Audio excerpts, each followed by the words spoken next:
आपल्या आईशिवाय या जगात आपल्याला कोणीच मदत करू शकतच नसते. तर आई आलेली आहे आणि आईला घेण्यासाठी मी स्वारगेट पुणे येथे जाणार होती, म्हणजे निघालेली आहे. आणि तिथे गेल्यानंतर तुम्ही बघू शकता आई आलेली होती. आईला बरं नव्हतं तरीसुद्धा आईने एवढं सारं सामान आणलेलं आहे की तुम्हाला मी काय सांगू.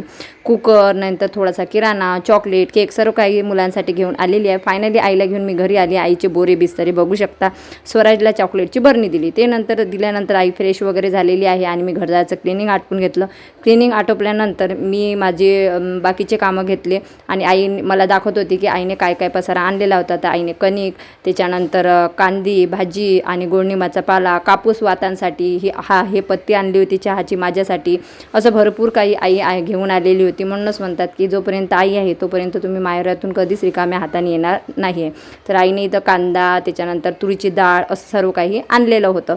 त्याच्यानंतर मग मी माझं कामं केले. आई खूप दिवसानंतर आईच्या हातचं जेवण केलेलं आहे, तुम्ही बघू शकता. डाळ, भात, भरीत, तडका दिलेलं वरण आणि मस्तपैकी आम्ही जेवण केलं. व्हिडिओ आवडल्यास लाईक करा. भेटूया नेक्स्ट व्हिडिओमध्ये. Bye bye.